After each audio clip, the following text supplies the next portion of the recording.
మాకైతే చాలా చాలా పెద్దగా అనిపిస్తుంది. ఇప్పుడు మేము ఎక్కడ పల్లెటూరులో ఉంటున్నాం కాబట్టి అసలు వినాయకుడు అంటే మాకు తెలియదు. ఇప్పుడు ఈ 14 సంవత్సరాల నుండి ఈయన చూస్తే గుళ్ళే చూసినట్ట ఆర్తులతో దాంట్లతో ఎంత బాగా ఆడతామో అసలు ఆడపిల్లలు అంటే ఒక బతుకమ్మ గాని ఏది కానీ అంత ఘనంగా చేసుకుంటాము. చాలా మంచిగా చేస్తాము. ఎందుకంటే ఒక పులిహోర తినని, లడ్డు తినని, ఏ తినని అంత గ్రాండ్ గా చేసుకొచ్చి పూజలు చేపించి ప్రసాదం చేసి మంచిగా చేసుకుంటాం. నమస్కారం. ఓకేనా? ఇక్కడైతే కరెక్షన్ ఫెస్టివల్ స్టార్ట్ అవుతుందో 11 days మాకు పాజిటివ్ ఎనర్జీ మాకు మొత్తం వైరల్ అవుతున్నట్టే ఉంటుంది అనమాట. మాకు ఎక్కడ అంటే మేము ఇంట్లో ప్రసాదం చేసుకొచ్చి డిస్ట్రిబ్యూట్ చేసుకొని తింటే మాకు ఒక పండుగ లాగానే ఉంటుంది. సో దేవుడు కైలాసం నుంచి మాకు కింది దిగి వచ్చింది కాబట్టి మేము క్రియేట్ చేసుకుంటే పాజిటివ్ ఎనర్జీ మా కాకుండా 10 మంది కూడా క్రియేట్ చేసుకుంటాం.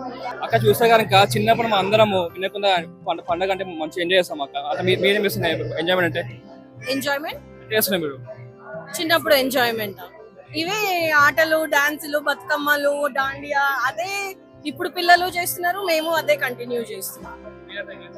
అప్పుడు ఇదంతా లేకుండే, ఇప్పుడు అంత జనరేషన్ మారింది కాబట్టి ఇంకొంచెం ఎంజాయ్మెంట్ ఉంది. అప్పుడు ఒక్కటే రోజు భజనలు చేసుకుని ఉండేవాళ్ళు అంతే, లాస్ట్ డే రోజు ఇంకా డీజే బ్యాండ్ పెట్టుకుని ఆడేది. ఇప్పుడు మాత్రం చాలా ట్రెండ్ మారింది, చాలా బాగుంది. అందరికన్నా ఎక్కువ డాన్సులు ఆడాలి, పాట పాడాలి అనేది వీళ్ళనంతా పోగేసుకొని మంచిగా చాలా గ్రాండ్ గా పంపుతాం.